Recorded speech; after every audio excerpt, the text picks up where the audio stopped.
व इदा तल्लक़्तुमुन्निसाअ फ़बलग़्न अजलहुन्न फ़अम्सिकूहुन्न बिमअरूफ़िन औ सर्रिहूहुन्न बिमअरूफ़। और जब तुम अपनी औरतों को तलाक दे दो और वो अपनी इद्दत पूरी कर लें तो उन्हें अच्छे तरीके से निकाह में रखो या अच्छे तरीके से जो ज़ेब देता है उस तरीके से रुखसत कर दो। कल भी अर्ज़ किया था, आज भी आप देखिए कि दीन इस्लाम जब तलाक के नतीजे में औरत और मर्द की, मियाँ और बीवी की जुदाई हो रही हो तो बहुत शिद्दत से ताकीद फरमाता है अच्छा तरीका, अच्छी रविश, एहसान का तरीका, न कि लड़ाई झगड़ा और एक दूसरे की चीज़ों पर कब्ज़ा करने की सोचना। शौहर कोशिश करे कि वापस ले चीज़ों। फरमा रहा है कि अगर इद्दत तमाम हो जाए फ़अम्सिकूहुन्न बिमअरूफ़, या तो उनको रोक लो लेकिन बेमारूफ अच्छे तरीके से, न कि अजियत करने के लिए और कोई मफाद हासिल करने। औ सर्रिहूहुन्न बिमारूफ, या अगर नहीं जुदाई ही होनी है तब भी बेमारूफ। ये जो मारूफ का लफ्ज़ है ये मुख्तलिफ जगहों पर मुख्तलिफ मसाइल में ये इस्तेमाल होती है। यतीम का माल न खाओ मगर बिलमारूफ। क्या मतलब?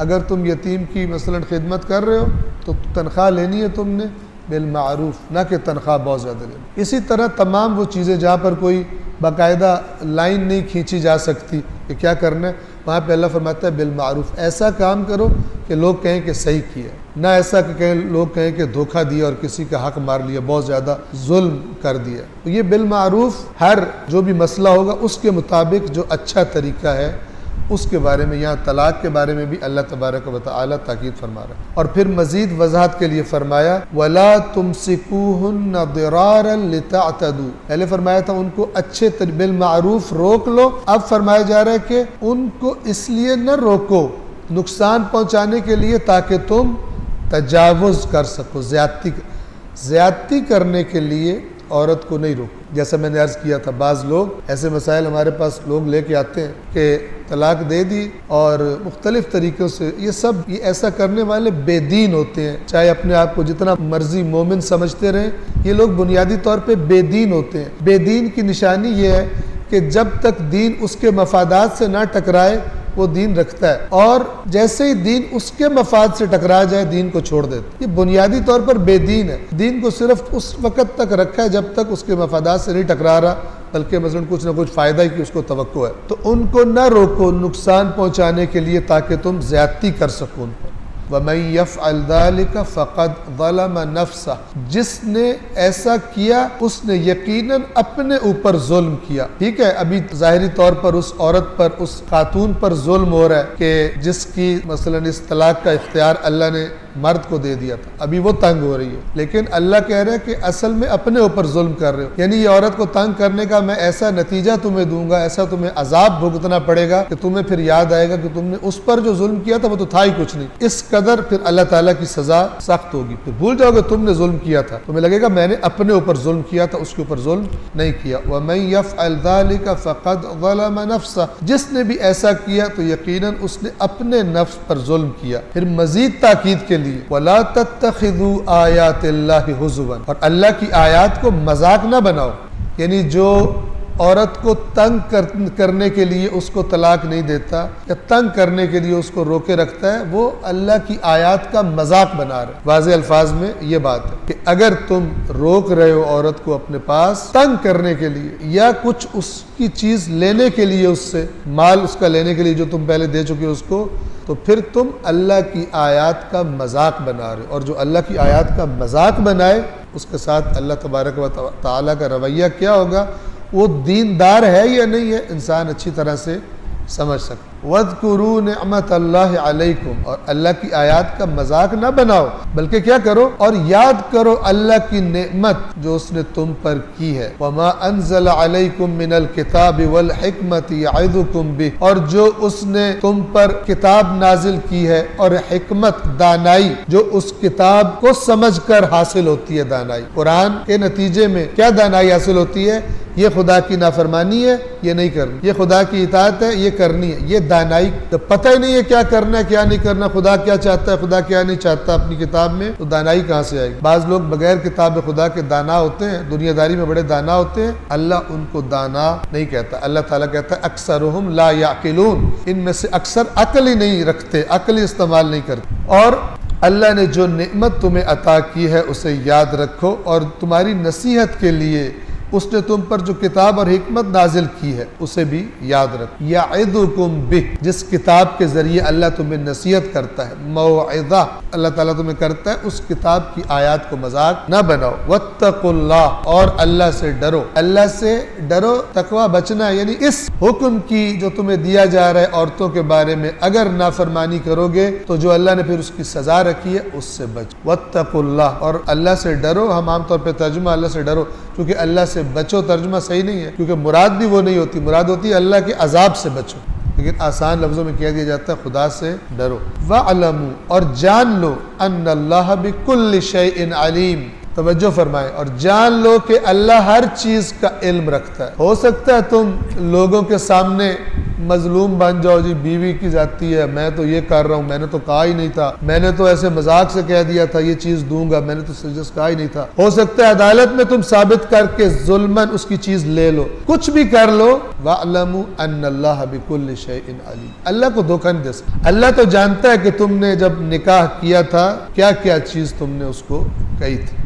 अब तुम उसको वापस लेने के लिए या ज्यादती करने के लिए या तंग करने के लिए जो कर रहे हो, लोगों में जितनी भी बातें बना के सच्चे हो जाओ। वत्तकुल्लाह वअलमू अन्नल्लाह बिकुल्लि शैइन अलीम, अल्लाह से डरो और जान लो कि अल्लाह हर चीज का इल्म रखता है। अगली आयत, व इज़ा तल्लक़्तुमुन निसाअ फ़बलग़्न अजलहुन, और जब तुम अपनी औरतों को तलाक दे दो और वो अपनी इद्दत पूरी कर लें, अपनी मुद्दत को पहुंच जाए। फला तअदुलूहुन्न अन यनकिहन अज़वाजहुन्न इज़ा तरादौ बैनहुम बिल मारूफ, तो उन्हें अपने शौहरों से निकाह करने से न रोको जबकि वो जायज तौर पर इज़्दिवाज करने पर बाहम राजी हो।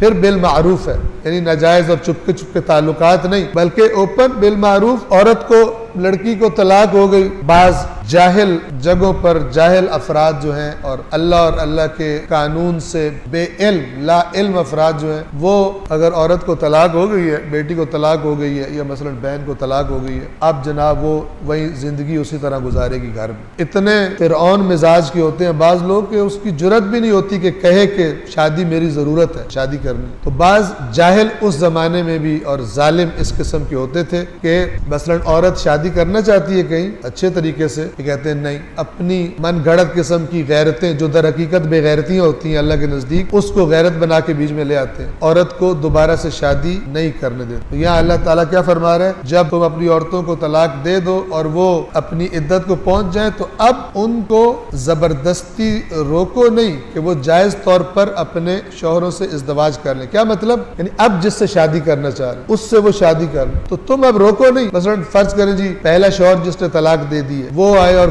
कहे मेरी गैरत बर्दाश्त नहीं करती कि किसी और, बाज लोग इस किस्म के जाहिल भी पाए जाते हैं। इसी तरह खुद बाज़-औक़ात बाप, बाज़-औक़ात भाई और इस किस्म के अफराद वो दूसरी दफा शादी करने पर, यानी ये इनमें हिंदुओं की बू है, इनमें हिंदुओं में एक रस्म होती थी और बाज जगहों में अभी भी है कि अगर शौहर मर जाता था औरत को उसके साथ जला देते थे, और ये इस पर फख्र करते थे कि हमारी औरतें कितनी अजीम है, शौहर से कितनी उनकी अटैचमेंट है कि हत्ता शौहर के साथ जलने को तैयार होगी। कहाँ जलने को तैयार होगी, तुम जाहिल हो। इसी तरह ये उसी से मिलता जुलता मिजाज जो है वो यहाँ पे बाज़-औक़ात पाया जाता है कि एक शौहर ने तलाक दे दी है या एक शौहर फौत हो गया, कि वो भी आगे आ जाएगा, शौहर फौत हो गया अब उसको लटका दी औरत। माहौल ऐसा है कि वो बेचारी बात भी नहीं कर सकती। अल्लाह ताला फरमा रहा है उन्हें न रोको जबकि वो बिल मारूफ अपने अज़वाज से निकाह करने लगे, तुम उनको ना रोको। ज़ालिका युअज़ु बिही मन कान मिनकुम युमिनु बिल्लाहि वल यौमिल आखिर, ये नसीहत की जाती है, इस बात से नसीहत की जा रही है तुम में से उसको जो अल्लाह और क़यामत पर ईमान रखता है। यानी अगर तुम अपनी बेटी को या अपनी बहन को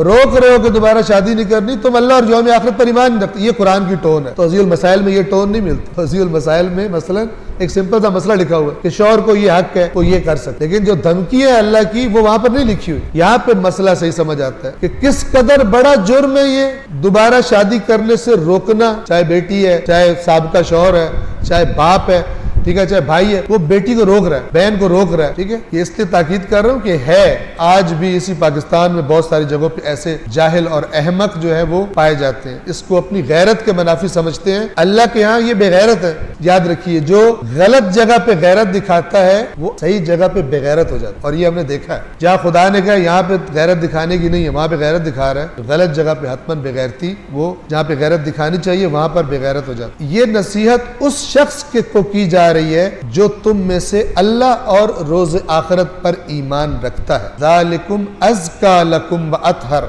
ये तुम्हारे लिए, ये नसीहत तुम्हारे लिए शाइस्ता और पाकीज़ा है। क्या मतलब? तुम रोकोगे उसको, वो खुदा न खास्ता किसी गुनाह में मुब्तला हो जाएगी। वो जो गुनाह में मुब्तला होगी, यानी ये पाकीज़गी फिर नहीं रहेगी। जो जरूरियात इंसान की, मर्द की और औरत की अल्लाह ने बनाई है, उनसे आंखें बंद नहीं करो। अगर उनको पाक रखना चाहते हो तो फिर जो उनकी ज़रूरत है वो उनकी ज़रूरत पूरी करो। अभी मैं जब ईरान गया हुआ था तो आगा मोहसिन कराती से एक मुलाकात हुई, जो जिन्होंने तफसीर नूर लिखी है। उन्होंने एक वाक़या बयान किया, वो मिजाह था, वो आपकी खिदमत में अर्ज़ कर देते कि एक लड़का अपनी बूढ़ी माँ को, जिसका शौहर मर गया था, लड़के का बाप मरा हुआ था, अपनी बूढ़ी माँ को कंधों पे बिठाकर लेकर जा रहा था। तो अल्लाह के नबी से आमना सामना हो, उसने अल्लाह के नबी से सवाल किया कि या रसूलल्लाह, मैं क्या करूं अपनी माँ की खिदमत बेहतरीन तरीके से? तो अल्लाह के रसूल ने फरमाया, इसकी शादी करवा दो। उसकी एज ज़्यादा थी, तो उस लड़के ने कहा कि या रसूलल्लाह, ये तो मसलन की एज ज़्यादा हो गई है, इनको तो शादी की ज़रूरत नहीं है। तो माँ जो ऊपर बैठी हुई थी उसने थप्पड़ मारा उसके सर और कहती है, तुझे ज़्यादा पता है या अल्लाह के नबी को ज़्यादा पता है? तो ये तो खैर मिजाह की बात हो गई, लेकिन वाकई बाज़ दफ़ा बाज़ लोग जुल्म करते हैं ख़वातीन पर, बाज़ औक़ात अपनी औलादों पर। कितने ज़्यादा जवान ऐसे हैं कि जिनकी वक्त पर शादी न होने की वजह से गलत कारियों में वो लग जाती, लड़कियां लग जाती। अपने जनाब हमारे ज़माने के तकाजे पूरे हो रहे हैं, उस बच्चे की पाकीज़गी तबाह हो गई, बच्ची की पाकीज़गी तबाह हो गई। ये इंतज़ार कर रहे हैं कि ये होगा तो ये होगा तो ये होगा तो ये होगा तो मैं मसलन फ़लान वहाँ पे एंड पे कर लूँ। जब दीन कहता है कि जब वो उस उम्र को पहुँच गई है, पहुँच गया बच्चा, तो फिर उसकी शादी करवा दो। ये करेगा, ये करेगा, ये करेगा, और ये करते करते करते वो बेचारा बाज़ औक़ात ख़राब हो जाता है। और याद रखिए कि जिस इंसान का पहला जिनसी ताल्लुक अपने ज़ौज से बनता है, बच्चे का बच्ची से और बच्ची का बच्चे से हलाल तरीके से बनता है, उसके लिए शादी एक बहुत बड़ी नेमत बन जाती है, और बहुत कम इम्कान होता है कि वो फिर इधर उधर और जगहों पर खराबी करे। लेकिन जिनको पहले से आदत पड़ चुकी होती है इधर उधर मुंह मारने की, उनके लिए तो शादी एक किस्म का कैद खाना होती है कि एक पर इक्तफा करना है। उनके लिए मुश्किल होता है एक पर इक्तफा करना, इसलिए कि उनको आदत पड़ चुकी होती है। और ये आदत क्यों पड़ती है? इसलिए कि जब वो उम्र आ गई बच्चे की या बच्ची की, अम्मा अब्बा अपने फलसफों पर अमल करते हुए, अपनी प्लानिंग्स पर अमल करते हुए पता नहीं क्या क्या करते रहते हैं, वो खराब हो जाते। खराब होने के बाद उसकी बाकी जिंदगी की पाकीज़गी भी खतरे में रहती है। चलो शादी से पहले अगर खुदा न खास्ता किसी गुनाह में था, शादी के बाद क्योंकि मैंने अर्ज किया कि उसको आदत पड़ गई है, अब एक से वफादार रहना, एक पर इक्तफा करना, वो उसके लिए ये एक नफ्सियाती मसला है। और अगर ना हो ऐसा फौरन शादी कर दी जाए तो वो मोहब्बत भी बड़ी पुख्ता होती है उनमें, और वो एक दूसरे के लिए नेमत होते हैं। यानी एक ये जो ज़रूरत थी वो एक दूसरे की उनसे पूरी होती है, जबकि जो पहले से क्या कुछ कर चुके हैं